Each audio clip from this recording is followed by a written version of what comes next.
Good afternoon. My name is Jennifer. Welcome to my home and into my kitchen, where today I'm going to be making a brand new recipe that I have never attempted before, and that is short ribs, braised short ribs with polenta. So I hope that you get some inspiration from what I'm trying to do today and maybe try something new in your kitchen and come along with me as we get started.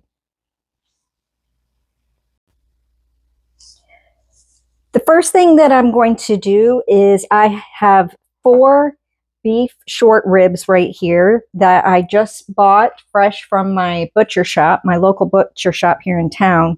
And they have been aged a bit and dried and aged a bit. So they are perfect for this recipe. I'm going to go ahead and coat them with some salt and pepper, and I'm going to do this liberally on all sides, and then we're going to let those sit for a little bit. This is freshly ground pepper that I have here in my jar. I just take some whole peppercorns and put them in a little small blender and grind the pepper myself and put it in a little mason jar. Let's see if we can get these to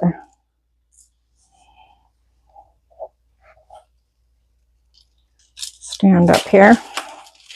We want to get it on all sides.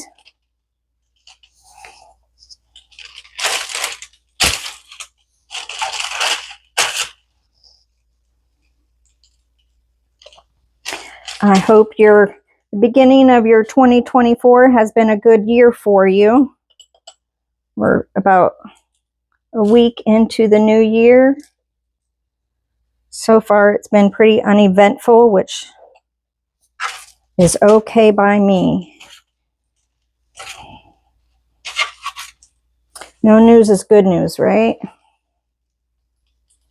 All right, these are not going to stand on end here, so just go ahead and put them back down on the flat side where they'll stay a little bit better. I am using flaky sea salt here. You just use whatever you have on hand. Put a little bit more on this surface. I'm just going to stick these back in the refrigerator for a little bit and let them sit while we get the rest of our food prepped. So I've got over here some ingredients that we're going to start with. Unfortunately, I don't have any celery, and I thought that I did. So we are going to make do with what we have, and that is the carrots and onion. And maybe I'll put some celery salt in there.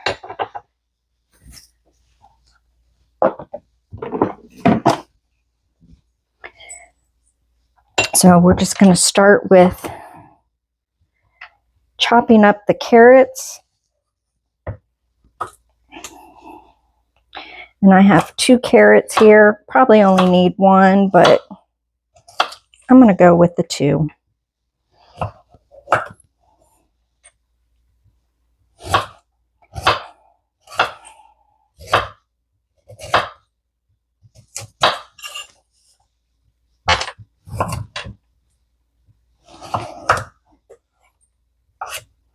Just sharpen this knife before I got started so it would cut things a lot easier. Of course, with a sharp knife, you need to be careful that you don't cut yourself. This knife may be somewhat on its last leg. It's got a little nick in the blade, but we'll get the use out of it while we can. I'm just going to set these off to the side here.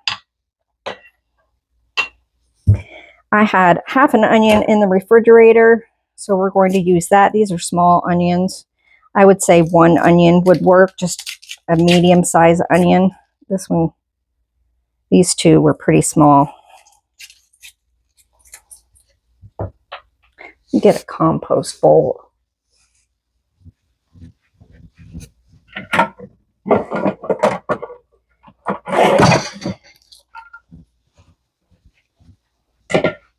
we go.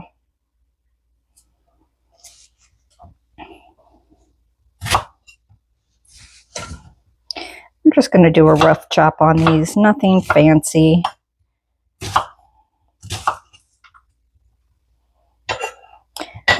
If you use your knife to kind of scrape your food aside, you want to make sure that you're using the back of the knife and not the blade end, because that will definitely make your knife dull faster. So if you are one that uses your knife to pick up food or scrape it to the side of your cutting board, just keep that in mind.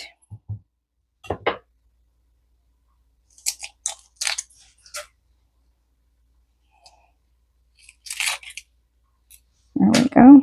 I'm just going to cut these ends off. And again, a rough chop.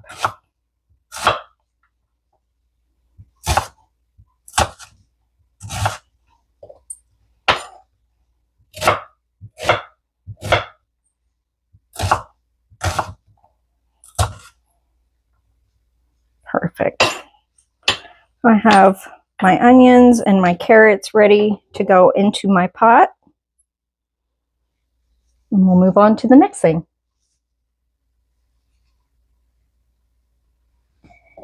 This recipe calls for tomato paste, and I do not keep tomato paste on hand since I got this product. This is a tomato powder. You can also make this yourself by dehydrating your tomato skins or anything left over from a canning session that you have of the pulp and skins from the tomato, and you can put that in your dehydrator and then blend that up. So I'm just going to make a little bit of tomato paste with this powder. This is a fairly new product to me as well, so we're just going to experiment. I don't have measurements for you. It's kind of just a trial and error thing. We're just going to need about a tablespoon of tomato paste, so that's what I'm going to do. Just kind of mix this tomato powder with a little bit of water. You can use this tomato powder to make tomato sauce, tomato paste. I did use it when I did a canning session of spaghetti sauce so that the tomatoes did not have to cook down as long. This kind of helped thicken that. And it worked beautifully for that. So that's the only thing I've used this for so far. But as you can see here, I think this will work out just fine. And we're just going to let that sit and let that tomato powder rehydrate with that water. Maybe that'll get the rest of the lumps out. We're going to set that aside. Okay, so we are now over to the Dutch oven, and I just turned on my burner to about a medium high just to get it warmed up. Actually, I'm going to turn it more on a medium. First thing we're going to do is brown our short rib. So I'm going to put a tablespoon to 2 tablespoons of oil in there. This is avocado oil. That's mostly what I use. And we're going to let that come up to temperature because we want to put the meat into a hot pan so that we get that sear on there. You don't want to put your meat into a cold pan and let it warm up with the pan. You're not going to get that browning effect, that Maillard effect that happens on the bottom of the pan, so you can get all those wonderful flavors. So we're just going to let this come up to temperature, and then I'll bring you back when I go to put the meat in. Okay, it looks like my pan is nice and hot now. You can kind of hear the oil a little bit. And I'm going to put these flesh side down first. Yeah, you hear that sizzle? That's nice.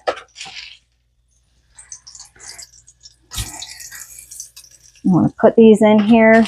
Hopefully all 4 of them will fit. Let's see how we can create a puzzle here. There we go. Perfect. Put this on my bigger size. So we want these to brown and get seared on all sides. So that will be top, bottom, each end, and on each side. So that's going to take a few minutes. I have a little bit of salt left here on my parchment paper. I am going to put that in there, the salt and pepper. There we go. And that will be left in the oil, and we're going to use that oil to saute our carrots and onions. So we'll just give this some time. You don't want to mess with it while it's doing that sear on the meat, and we're just going to watch it while it cooks. Okay, it's been about 2 minutes, so let's give this a check. I think we can go a little bit more, maybe give it another 30 seconds to a minute. I did go ahead and start preheating my oven to 275 degrees. This recipe that I'm using, I watched multiple videos, read multiple recipes, and just pulled inspiration from all the recipes that I watched. So I'm not really following a recipe right now. Just took that inspiration. I'm gonna go ahead and flip that.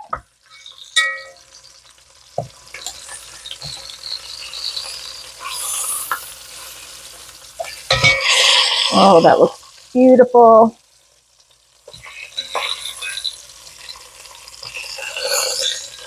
There we go. And we're going to give that about 3 minutes or so on this side. But like I was saying, I just took inspiration from all the recipes that I read. And that's what I'd like you to be able to do with what I'm doing here with the meals that I cook or the things that I do in my kitchen, is maybe just get some inspiration, get some ideas. For example, when I cleaned my spice jars a week or so ago, sometimes in your kitchen, you look at things so much that you don't actually see it. And with filming these videos, there are things in my kitchen that I see that gives me ideas for future videos, and hopefully they'll give you ideas for things to do in your kitchen.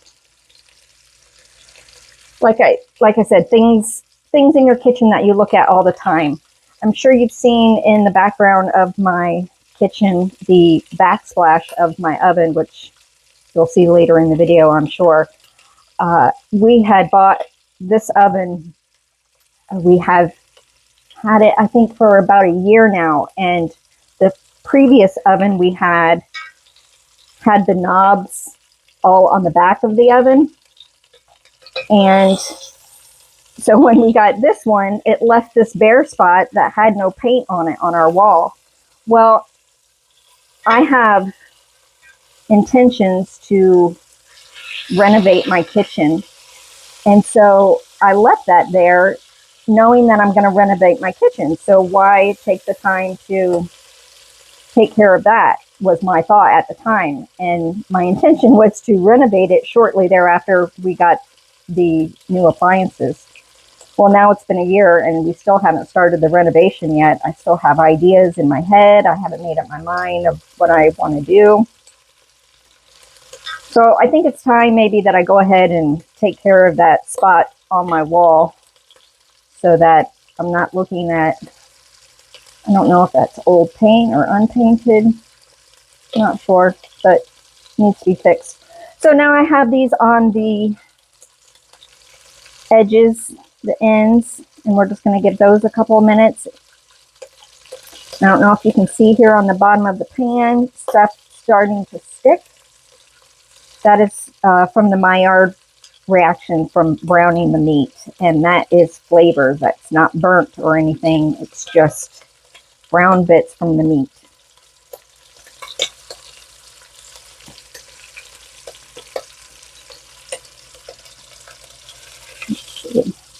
Oh yeah, Now that the pan is getting nice and good and hot, get some of these other sides here.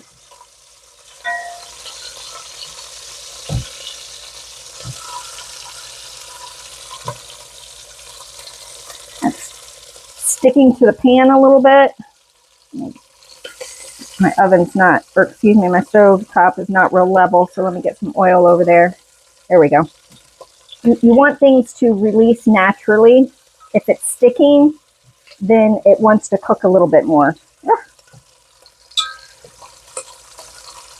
Can't grab this one. There we go. Do that.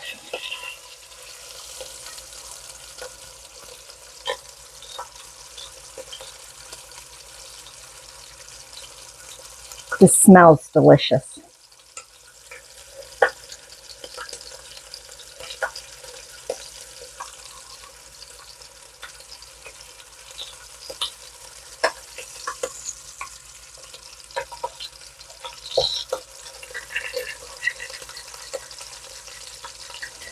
So I'm going to finish browning these on all sides, and then I'll bring you back when we're done with that. Okay, these look nice and browned. Got this meat seared up very nicely. I'm just putting them over here on a wire rack. Now we're not looking to cook the meat right now. We're just looking to sear it.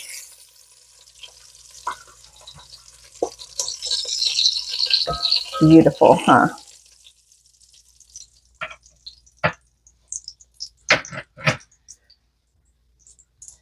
So we're going to put the vegetables in. I'm going to grab them.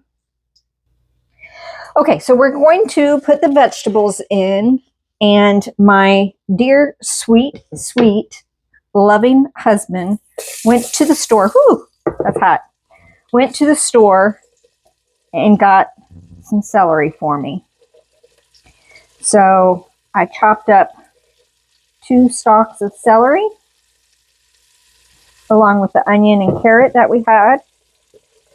Put that in there. Make sure, be careful when you put that in there because that hot oil splashed up on me.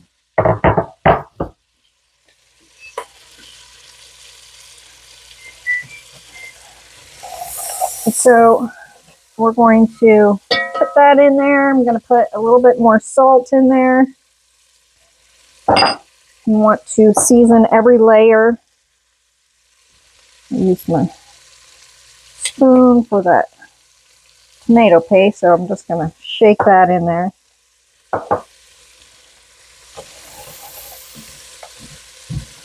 So we're going to saute and cook this down probably for about 10 minutes.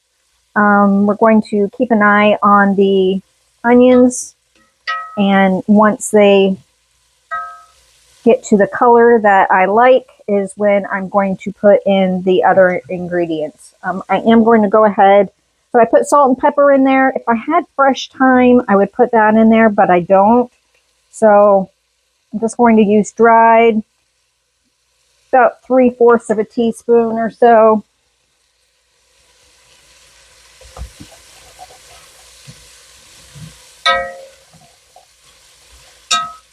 Oh, beautiful. Cooking fresh food is just a beautiful thing to me.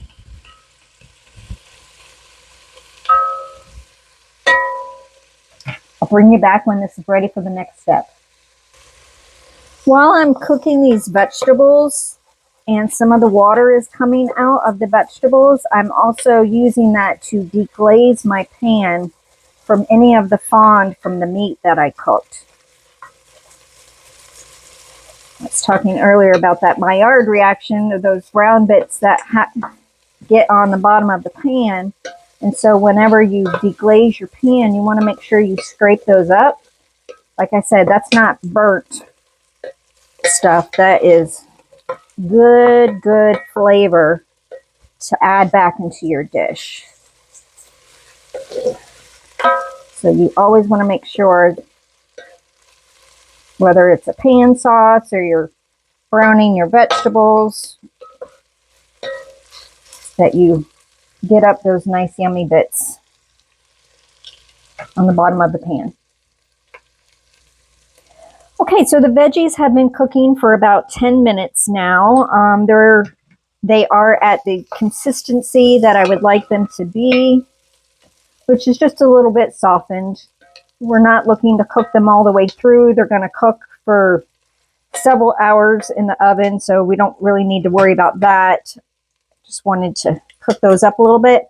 So I'm going to put some tomato paste in here now and let that cook up for about a minute.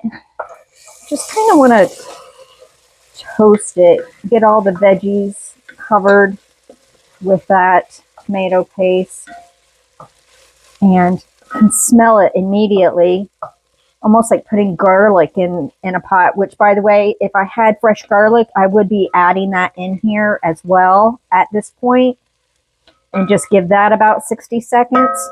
But I do not have any fresh garlic, so I can go ahead and add some garlic powder. Which one's my garlic? Where's my garlic? Oh, here it is.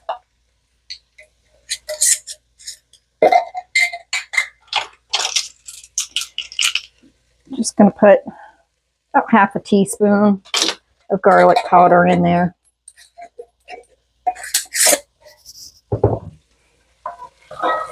You can see what that's doing to the bottom of the pan there. Adding more layers of flavor. So I'm going to give that garlic powder a little bit of time to toast up. Keeping an eye on the bottom of that pan so it doesn't get too dark. And I'm going to add in about 2 cups of wine. Just eyeball the... I had a little bit of wine left over in the refrigerator. I opened a new bottle. Use a wine that you like to drink, because this is going to cook down and intensify the flavor. So you want to make sure it doesn't have to be an expensive wine. You want to make sure that you enjoy drinking it, because that flavor is going to be in the sauce that we use to cook the beef ribs in and to pour over with our polenta. So I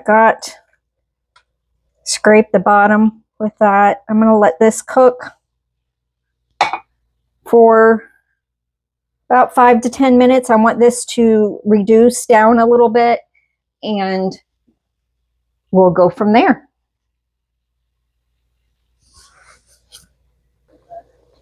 Now, it's important that you get your daily steam facial at this point. And fog up your glasses so that you can't see. You just have to do everything by feel at this point. This smells so good, but you can see it is reducing down a little bit, and it's about at the point that I want it to be. So I'm going to go ahead and put our beef ribs back in here. Just kind of nestle them in.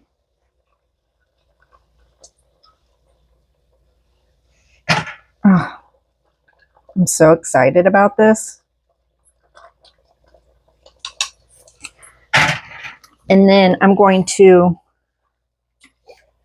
put some more liquid in there. I'm going to put some beef broth in there. I'm not going to cover it completely. Going to leave a bit uncovered there. Just kind of give that a little bit of a mix, although probably not really necessary.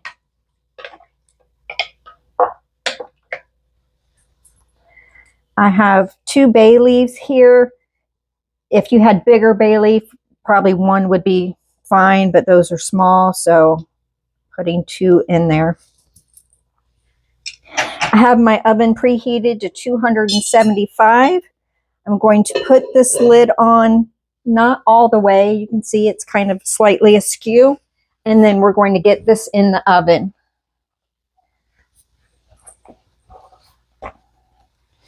Put my hot pads on. I'm going to get this in the oven.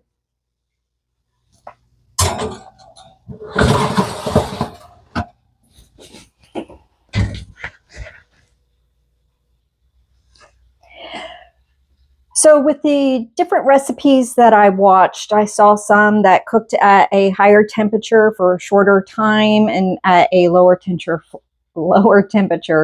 for a longer time. And I decided to do the lower temperature for a longer time. Got time to do it, just a slow cook like you would in a slow cooker. I'm going to kind of do that in the oven today. You could also cook this in a slow cooker. You could cook this in an Instapot. I just didn't want to go that route. But you want to cook it till the meat is so tender that it just basically falls apart. And so we're looking at about 4 hours. I'll probably check this at the 2 hour and the 3 hour mark and see how much longer it may need. But just baking it at 275 for about 4 hours is what I'm probably going to end up doing. So I'm going to clean up my station. We'll get things ready to cook the polenta. Obviously, we're not going to cook it this far in advance because I want it nice and hot and creamy and yummy, delicious. And that's what we'll do when the short ribs are done in the oven. So I'm just going to clean up my mess and I'll see you back when we're ready for the next step. Okay, friends, we are at the 3 hour mark. So I just took the short ribs out of the oven and I'm going to see what they look like. And I'll bring you down with me so that we can check these out together. Okay, friends, I just took this beef ribs, the short ribs, out of the oven. It has been 3 hours. So I'm checking it at this point and we'll see. Yeah, see, it's still real tight. It's not fall off the bone tender yet. So we will let that continue to do its thing for the next hour. I'm sure it will take that full hour. Just going to give this a little bit of a zhuzh. Oh, look at how that's pulling away from the bone though. That's almost full bone exposed. So it's definitely, oh, and that one just came right off the bone. So it's definitely doing what it needs to do. This is going to be delicious. I wish you were here to enjoy it with me. Sorry if you're not seeing everything, but I'm going to get the lid back on here, get this back in the oven for another hour. And the polenta takes about 30 minutes to cook. So as soon as this comes out of the oven, we'll start the polenta so that way this can do what it needs to do, just rest for 30 minutes while we're cooking the polenta. So I'm going to get this back in the oven. Hey friends, welcome back.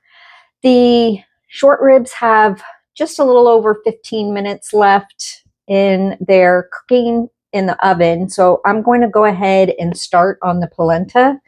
I have 2 cups of water with to bring to a boil, and I'm going to add some salt to that.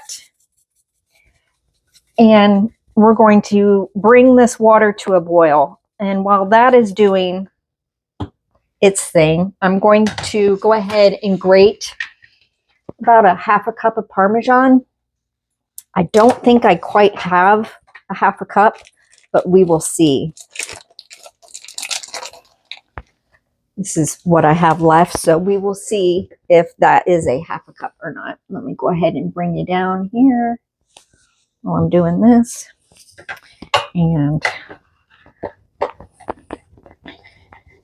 so I did check the short ribs at the hour mark and then again at the 2 hour mark, and it definitely needed more time. At the 3 hour mark, I went ahead and put the lid on it completely because when I took it out and checked it, the liquid was not boiling, and I wanted to make sure, or simmering, I wanted to make sure that it was kind of at a simmer there in the oven while it was cooking. Oh, this cheese smells delicious. And I have to tell you, walking out of the house and then back in and smelling that wine, delicious. The wine and that beef broth, it is delicious. Well, actually, I have plenty of this Parmesan, so that's not going to be a problem. So that's good. So let me just package this back up and get this back in the refrigerator.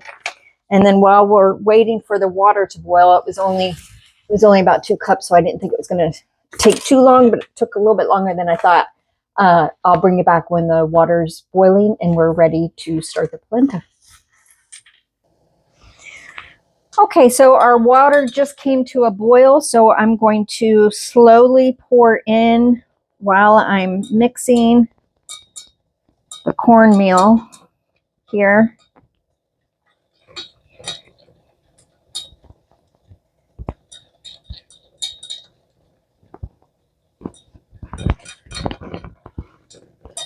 And we're just going to constantly stir this for about 5 minutes. I'm going to turn this down a little bit, a couple notches from high to kind of a medium high.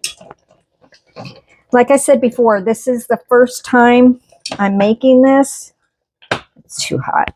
It's splashing and I don't want to burn myself. So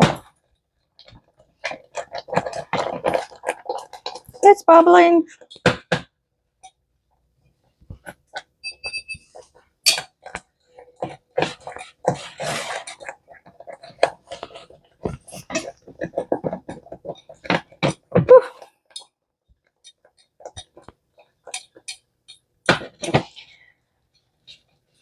I'm wondering if I use the right quantities because I thought it was going to take longer to thicken up, and that that silicone whisk is too flimsy. Come back to the wire whisk. Now, some of the recipes that I read did say once it gets thick, you have to switch to a wooden spoon. So let me go ahead and do that.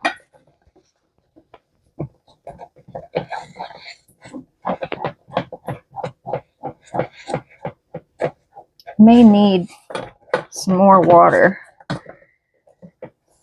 I debated whether using water or chicken stock, but I decided to keep the recipe pure so that it's just what it called for.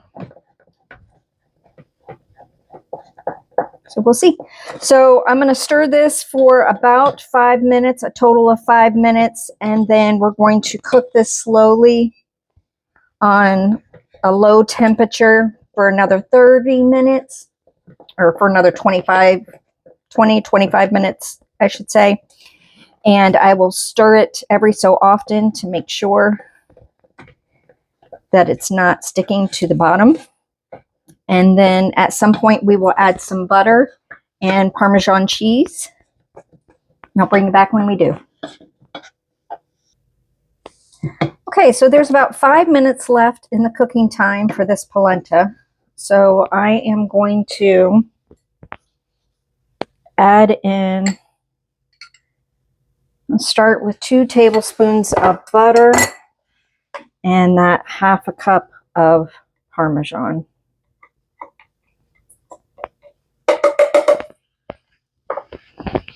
And as you saw, that is freshly grated Parmesan. And we're going to stir this in.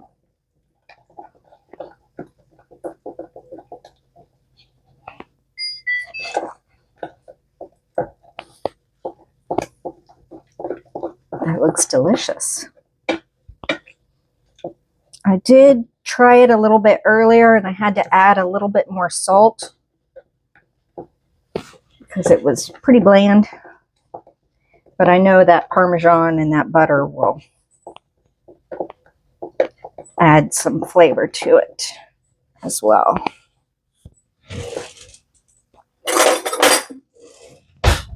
Another spoon, give this a taste.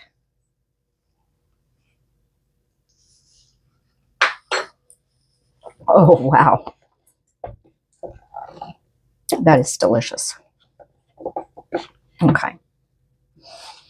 This is going to be a messy cleanup for sure. Well, as soon as I get this on our dinner plates, I will be sticking this pot into a pot of water or a sink full of water. I'm going to grab the ribs out of the oven and I'll be right back. So I have the ribs out of the oven and oh, delicious looking. It smells wonderful. Look at that. I'm going to take the meat out. Oh, goodness. And gently place it on a plate. Bone already fell off of that one. Now I've debated a couple of different ways of how I'm going to finish this off.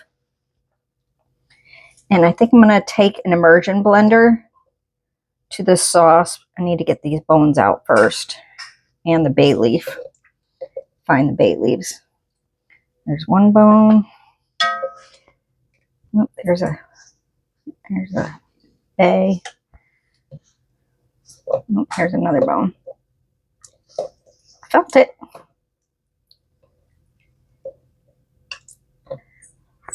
All right, it's giving me a hard time. There we go. Put that down, and here's the other bay.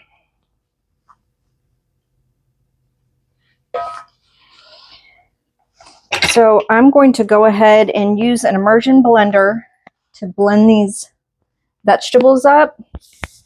I debated whether I was going to strain them out, leave them in whole, what. I think I'm going to go ahead and blend them up.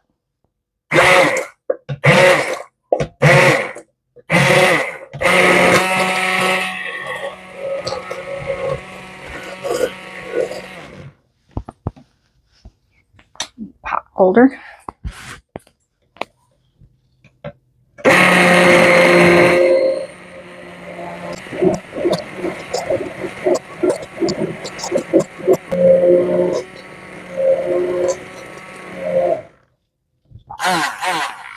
Doesn't take long.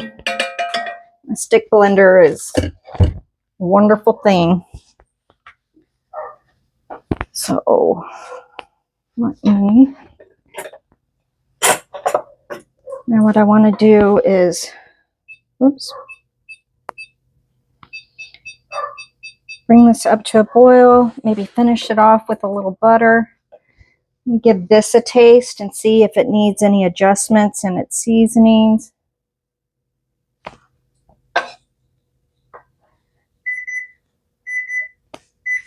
My timer.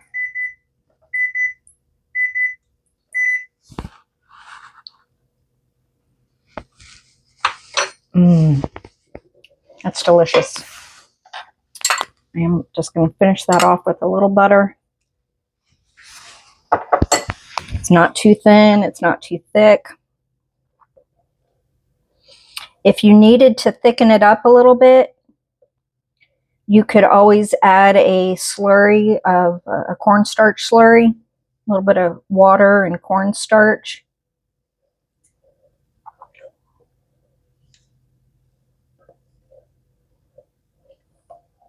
And I think we're just about ready to plate this up.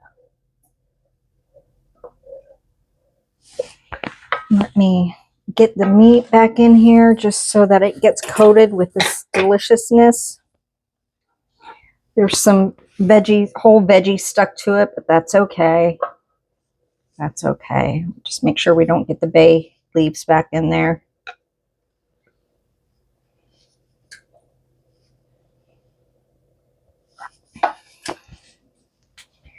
All right, so let me get this on a plate and then I will bring you back. Ooh. Oh, I wish you were here, friends. I'll be right back. Okay, friends, we have our short ribs completed. Look at that plate. I am so excited to give this a try. So let's try the polenta with the gravy first.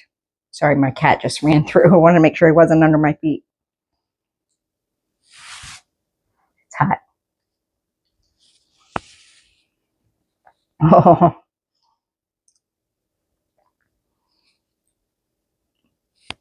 That gravy, you can tell, is something that's been cooking for hours. For hours. Let me set this down. Move over this way a little bit. So I can cut off a bite of this meat, which probably don't even really need the knife. It is falling off the bone, which you saw when I took that out. And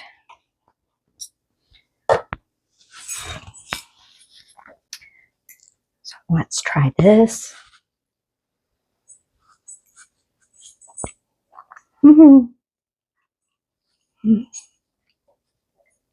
That is so good. That was definitely worth the time that it took, which it didn't take a whole lot of hands-on time. One more bite together.